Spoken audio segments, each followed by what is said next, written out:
Tá bom? Evangelho de João, capítulo 21. Nós vamos ler dos versículos 15 ao 25. A semana passada eu conversei um pouquinho com vocês, já no final da mensagem, sobre exatamente esse texto. Falamos então desse reencontro de Jesus após a ressurreição com o apóstolo Pedro, enquanto ele pescava ali com Tomé, com Natanael e Tiago e João ali, os filhos de Zebedeu, na região da Galileia. Então, conversamos um pouquinho sobre esse texto. Então, dissemos que o apóstolo Pedro estava bastante triste, ele havia negado a Jesus, coisa sobre a qual ele afirmara antes que jamais faria isso, que ainda que muitos abandonassem a Jesus, ele não faria isso, ele continuaria firme e infelizmente não foi isso que aconteceu. De fato, como Jesus havia previsto e havia dito para ele e para os outros discípulos, antes que o galo cantasse, ele negaria Jesus, num período ali de julgamentos de Jesus, entre Anás, Caifás, Pilatos, Sinédrio, que ele negaria Jesus 3 vezes. Ele estava profundamente triste. Dizem os evangelhos que ele chorou amargamente ao perceber que, de fato, ele não suportou continuar seguindo a Jesus naquele momento de perseguição, de dificuldade. E após Jesus ter já aparecido algumas vezes, essa é a quinta aparição de Jesus após a ressurreição, no Evangelho de João, capítulo 21. E Jesus havia aparecido ali enquanto Pedro e outros apóstolos tinham voltado a ser pescadores ali na região da Galileia. Eles tinham passado a noite no mar. As primeiras horas da madrugada eram as mais interessantes para que se realizasse pesca lucrativa, pesca com sucesso, e eles não tinham conseguido, até que Jesus apareceu para eles, sem que eles tivessem percebido, na praia e sugeriu que eles lançassem a rede ao mar mais uma vez, e eles não conseguiram, lançaram as redes ao mar, conseguiram a pesca maravilhosa com 153 peixes grandes, houve uma fartura, e então eles foram para a praia ali, à beira do mar, para fazerem uma refeição com Jesus, para participarem de um churrasco com Jesus.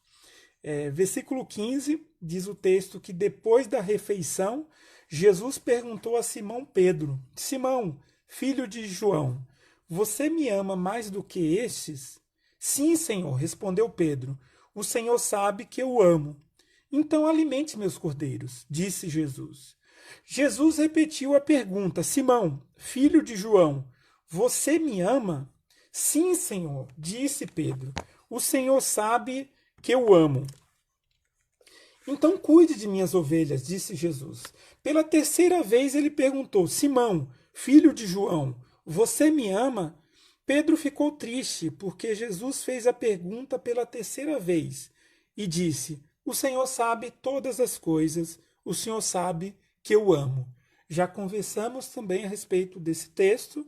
Os gregos usavam palavras diferentes para falarem de coisas semelhantes, ou palavras semelhantes para falarem de coisas diferentes. Então, o amor grego ele tem termos diferentes. Então, as perguntas de Jesus, as 3 perguntas estavam no tom, as 2 perguntas pelo menos. Pedro, você me ama como sendo um amor capaz de dar a vida por mim ou não? Ou você me ama como ama um amigo? E a resposta do apóstolo Pedro foi para Jesus: eu te amo como alguém que ama a um amigo. Eu não fui capaz de dar minha vida pelo Senhor. Até que na terceira vez Jesus fez a pergunta: Pedro, você me filéu? Quer dizer, você me ama como alguém ama um amigo? E o Pedro falou: sim, Senhor, o Senhor sabe que o máximo que eu consigo e que eu consegui hoje desenvolver desse meu amor pelo Senhor foi próximo ao amor de um amigo, ao amor que a gente tem por um amigo. Eu não fui capaz de dar minha vida pelo Senhor. E Jesus respondeu para ele: então, Pedro, alimente as minhas ovelhas, continue na sua missão. Versículo 18: eu lhe digo a verdade, quando você era jovem, você podia agir como bem entendia, especialmente o apóstolo Pedro, que era bem assim, empolgado, agia assim, de uma forma impensável e depois já tinha feito, fossem coisas boas ou ruins. Às vezes a gente faz isso também, né? Age sem pensar. E Jesus diz: você se vestia e ia aonde queria, mas quando for velho, estenderás as mãos e outros o vestirão e o levarão onde você não quer ir. Jesus disse isso para informá-lo com que tipo de morte ele iria glorificar a Deus. Então Jesus lhe disse: siga-me. Pedro se virou e viu atrás dele o discípulo a quem Jesus amava, que foi o apóstolo João, aquele que havia se reclinado perto de Jesus durante a ceia, perguntando: Senhor, quem o trairá? Pedro perguntou a Jesus: Senhor, e quanto a ele? Tá, o Senhor está me dizendo que parece que eu vou ter uma morte difícil, eu vou sofrer perseguição. Por isso que o Senhor está me dizendo que quando jovem eu fazia o que eu queria, e quando chegar a minha velhice eu vou vestir o que eu não queria, eu vou passar por situações as quais eu tinha mais medo. E quanto ao discípulo aqui que o Senhor ama? E quanto a João? Jesus respondeu: se eu quiser que ele permaneça vivo até eu voltar, o que lhe importa? Quer dizer, não é da sua conta, Pedro. Eu estou falando com você, eu não estou falando a respeito de João. Quanto a você, Pedro, siga-me, insiste Jesus, ó, pela segunda vez, siga-me. Versículo 23. Por isso espalhou-se entre a comunidade dos irmãos o rumor de que esse discípulo não morreria. Não foi isso, porém, o que Jesus disse. Ele apenas disse: se eu quiser que ele permaneça vivo até eu voltar, o que lhe importa? Então, o que Jesus está dizendo eu não estou dizendo que o João não vai morrer. Estou dizendo que não importa nesse momento. Eu estou me dirigindo a você, Pedro. Então, eu estou tratando com você. Este é o discípulo, versículo 24. Este é o discípulo que dá testemunho destes acontecimentos e que os registrou aqui. E sabemos que seu relato é fiel. Jesus também fez muitas outras coisas.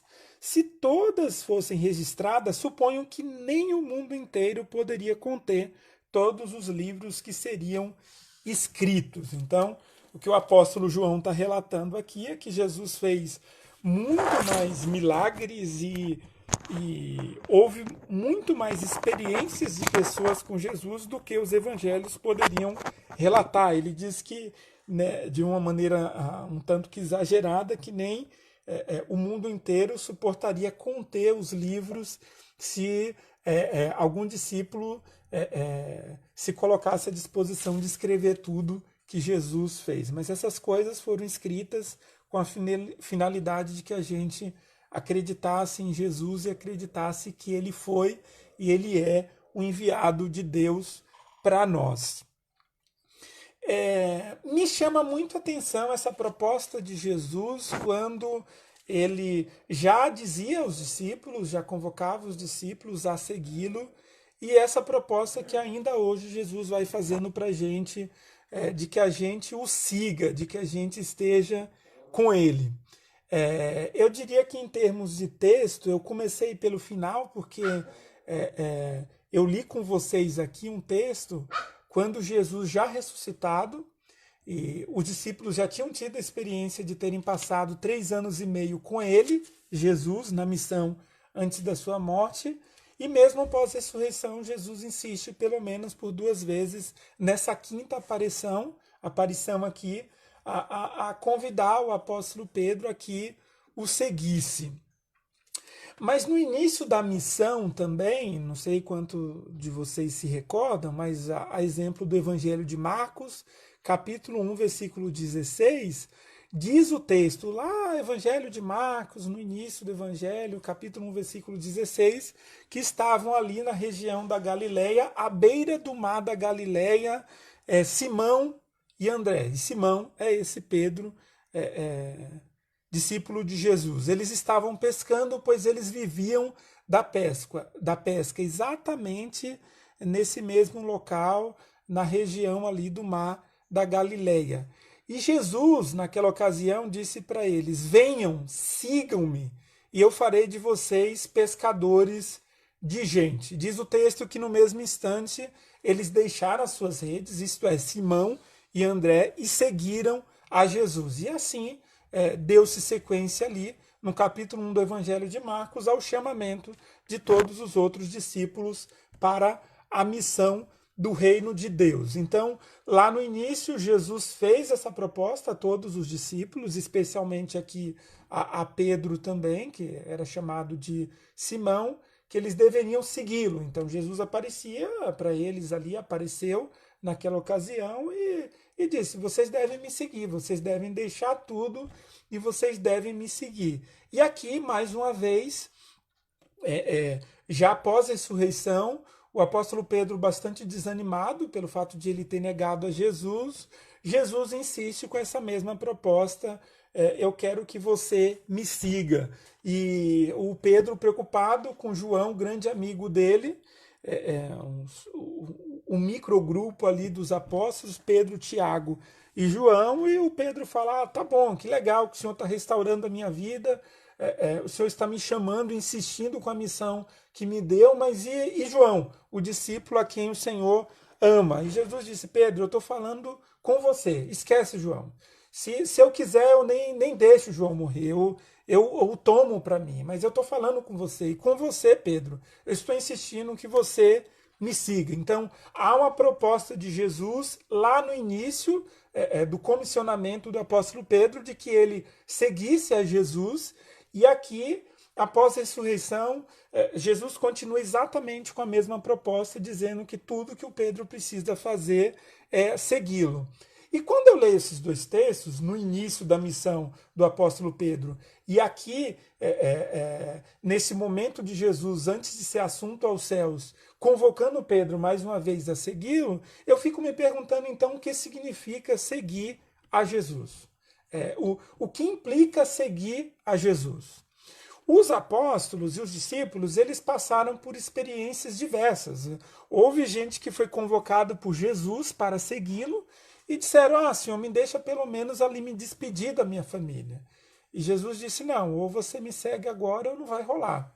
Houve um jovem rico que disse que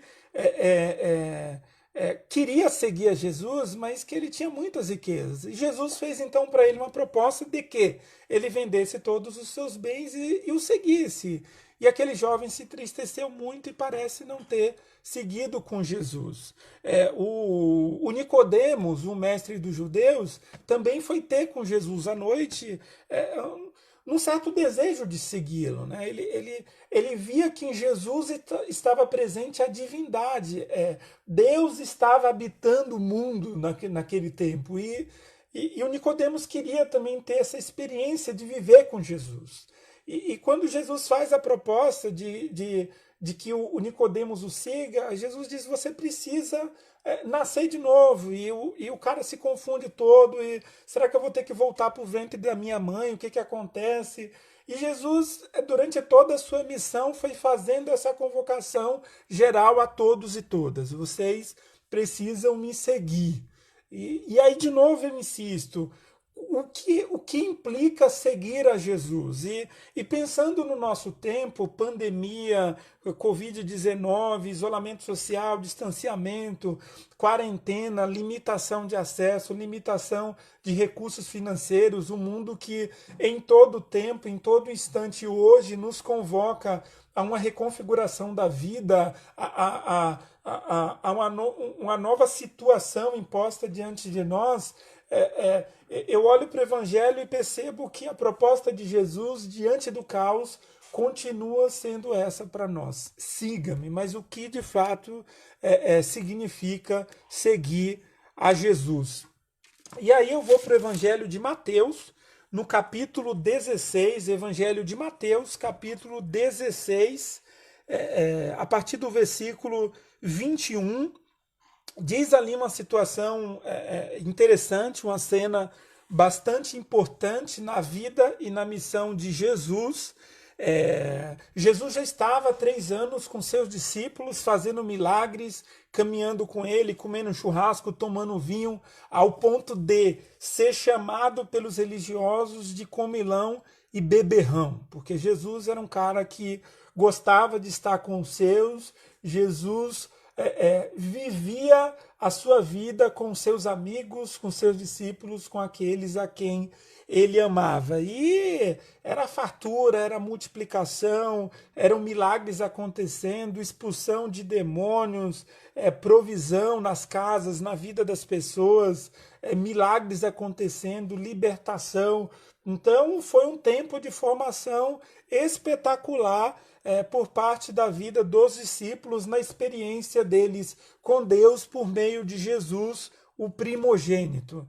E diz o texto aqui, Mateus capítulo 16, versículo 21, que daquele momento em diante, Jesus começou a falar claramente a seus discípulos que era necessário que ele fosse a Jerusalém e sofresse muitas coisas terríveis nas mãos dos líderes do povo, dos principais sacerdotes e dos mestres da lei.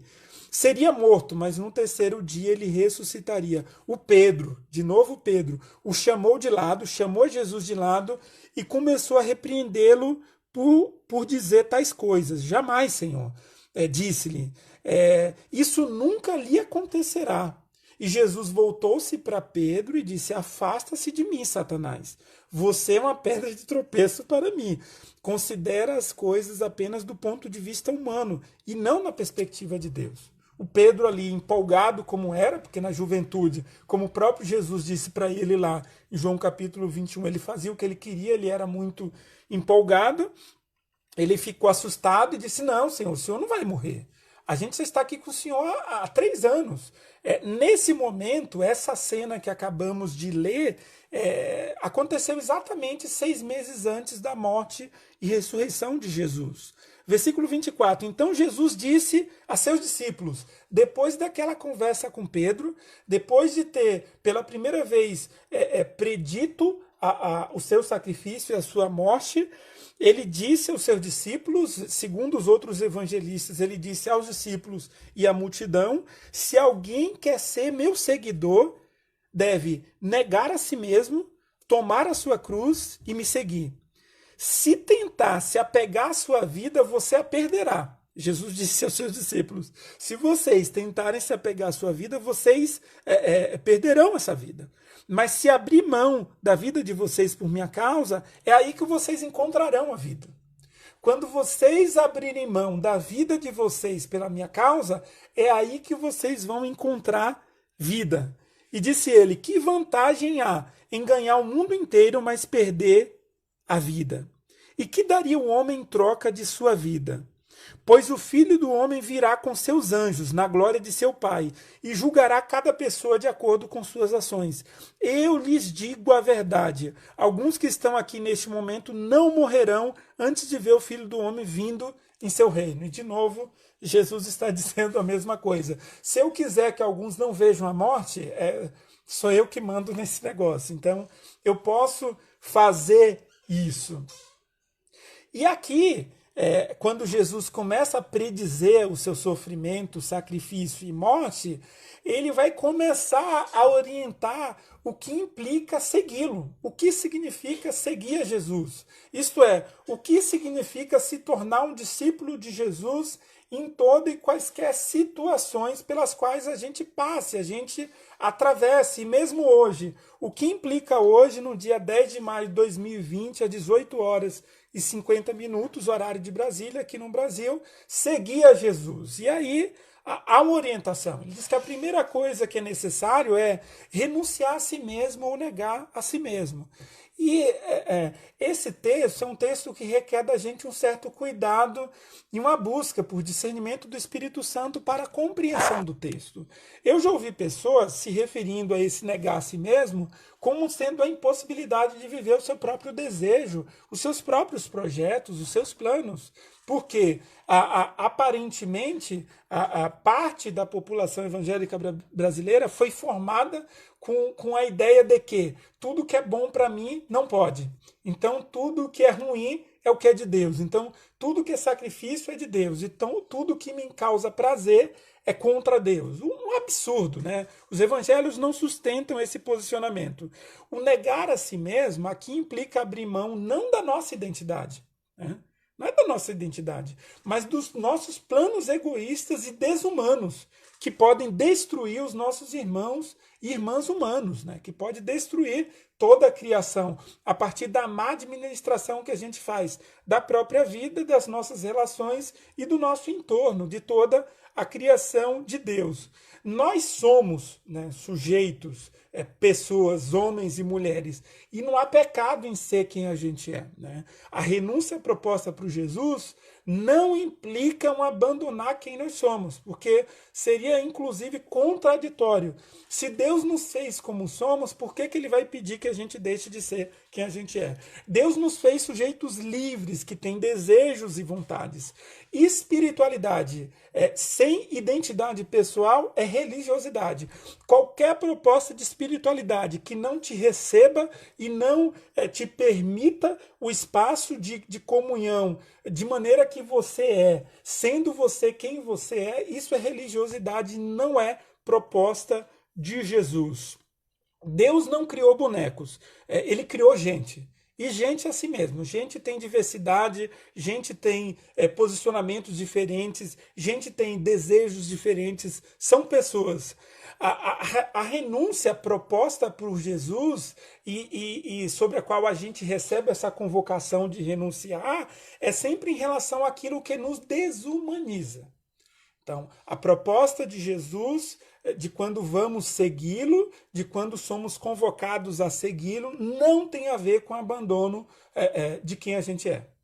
E isso não existe, né? O sacrifício na cruz já foi feito por Jesus e a gente não precisa deixar de ser quem a gente é. Não há sacrifício mais que Deus receba e não faz sentido, quando a gente lê os evangelhos e toda a escritura, a gente abandonar quem somos para tentar atender algum tipo de demanda social que quer nos enquadrar num padrão aceito religiosamente. Isso não faz sentido. E Jesus diz que além dessa renúncia é necessário que cada um tome a sua cruz. Isso é preciso que na vida com Jesus, encaminhando com Jesus, tendo encontrado Jesus e tendo sido encontrado por ele, é preciso admitir que a vida nos apresenta dificuldades.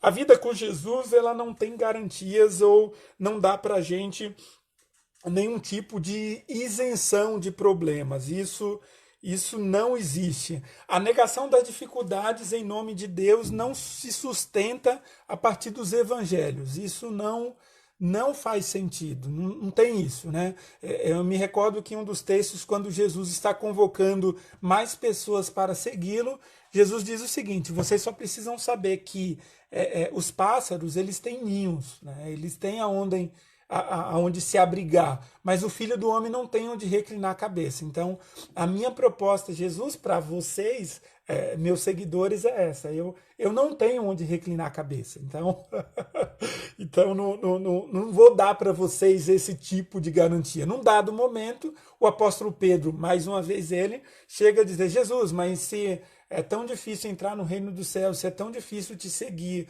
se é tão difícil estar com o Senhor, algum tipo de recompensa o Senhor vai nos dar. E Jesus responde: realmente, você, Pedrão, dessa vez não vacilou, não emprestou a boca para o diabo. Dessa vez faz sentido o que você está falando, você está sendo bastante humano e sim, vocês vão receber 100 vezes mais daquilo que estão fazendo por conta do meu reino e para o meu reino. Existe aí uma espécie de teologia da alegria perene e a teologia da prosperidade, que para mim são nada mais que ilusões infantis baseadas no princípio do prazer ou na negação da vida como ela é. Isto é, pessoas que veem em Deus uma espécie de servo delas mesmas, do seu próprio ego, e entendem que Deus tem que atender o tempo inteiro os seus desejos. Isso não existe. Isso é uma espiritualidade infantil equivocada, uma espiritualidade puramente centrada no egoísmo humano e na religião a serviço desse egoísmo da humanidade. Deus não está aqui para nos fazer felizes, né? Nós estamos aqui para seguirmos a Jesus. É diferente. Deus não está aqui como um produto cristão evangélico para me tornar feliz, para me livrar de tudo agora nesse momento de caos. Não. O convite de Jesus é: aconteça o que acontecer com a gente, aconteça o que acontecer com você, você precisa seguir a Jesus. Seguir a Jesus não pode ser condicionado a uma vida tranquila, a uma vida em que o mal não se aproxima, a uma vida que não é atingida pelas questões e contingências sociais, não. Não é isso. Seguir a Jesus implica em estar com Ele e não desistir de que cada um tome a sua própria cruz. A cruz dele já foi carregada por Ele mesmo. E o convite que Ele está fazendo para nós é: querem ser meus discípulos? Então tá bom, vocês precisam negar tudo aquilo que destrói a humanidade de vocês, a dos outros e a criação, e vocês precisam admitir que tem coisas incompreensíveis na vida, que há limite para justificativas. Então, vocês precisam admitir isso.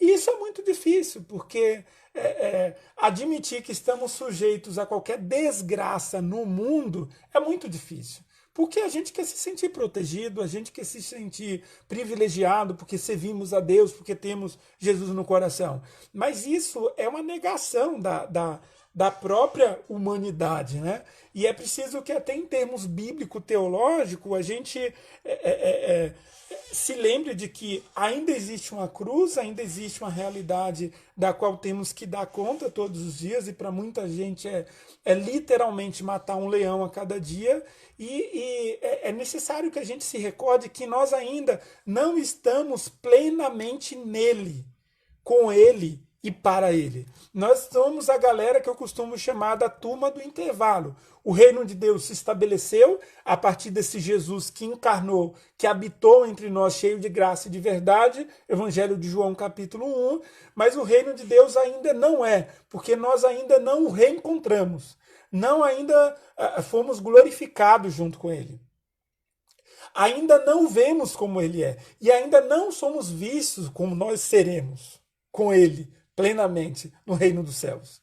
A gente está no intervalo do já, desse reino que já chegou, e do ainda não, que não foi concluído.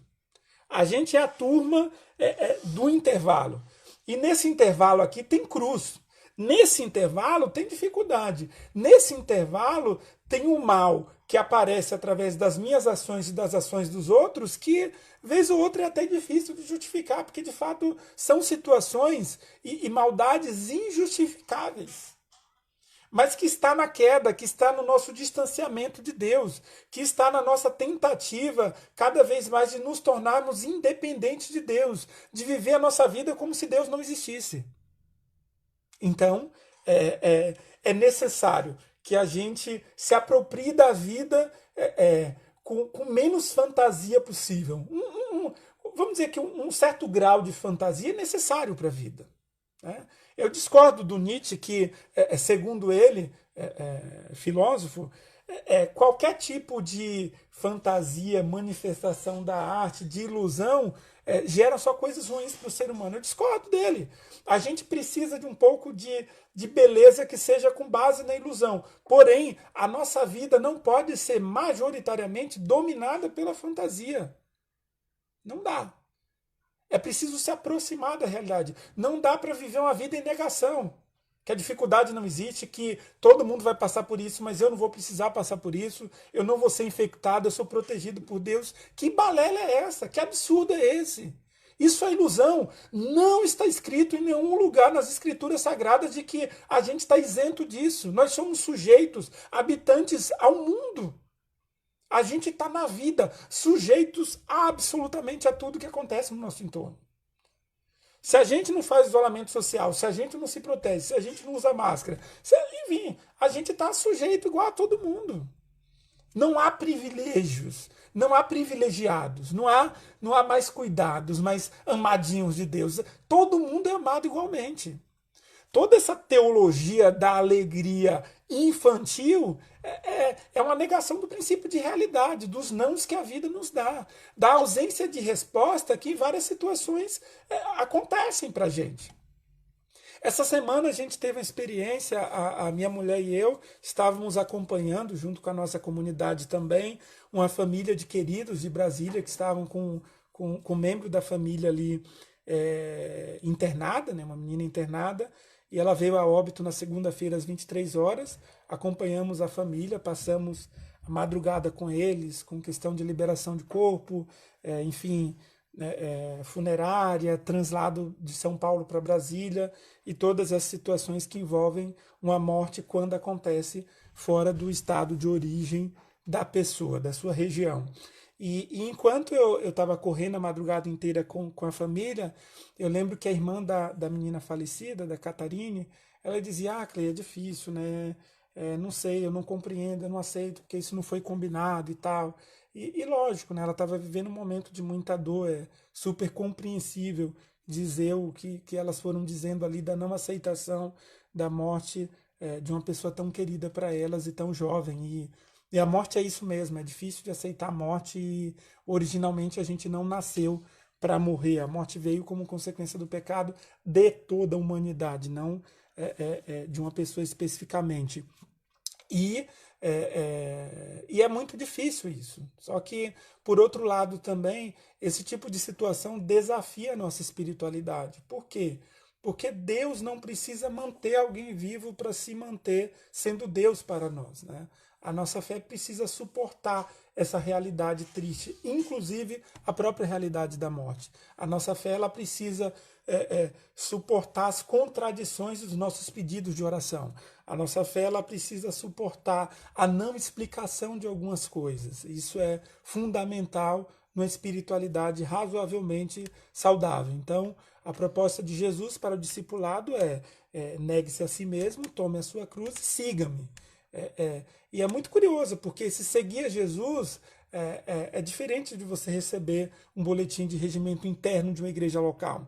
Esse seguir a Jesus não tem absolutamente nada a ver com doutrina. Isso é experiência, né? É a vivência, não tem a ver com conceitos.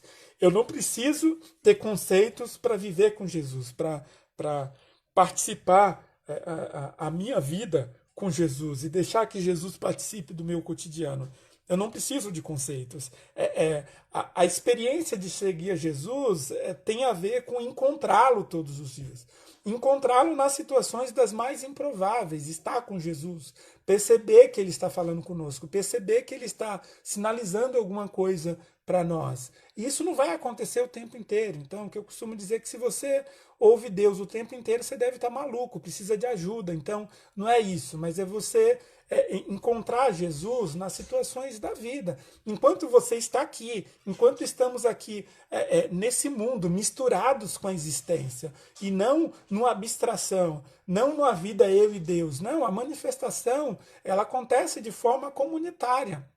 Ainda que o próprio Deus tenha direcionamentos e falas específicas para mim, e coisas que são para mim, e não para todos.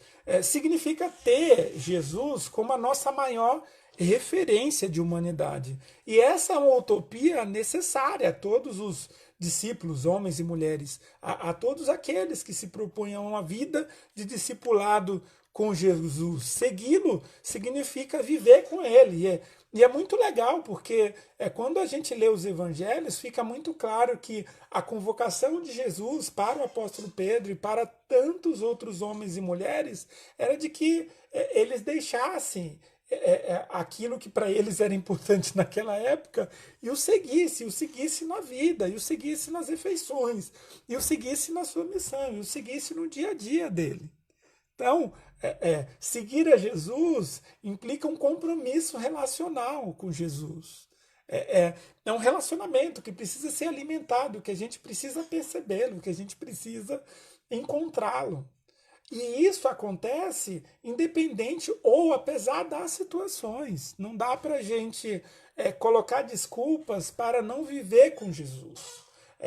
Ou condicionar essa vida de seguir a Jesus a situações que estejam funcionando na nossa vida. Então, a nossa relação com Deus, o nosso movimento de espiritualidade deve ser sempre apesar de, né? Apesar de qualquer coisa. Aí você pode colocar qualquer coisa, da morte, do sofrimento, da falta, da alegria, da abundância, das viagens, das conquistas, dos fracassos. A espiritualidade, o seguir a Jesus e ter uma vida com Jesus, implica necessariamente estar com Jesus o tempo inteiro.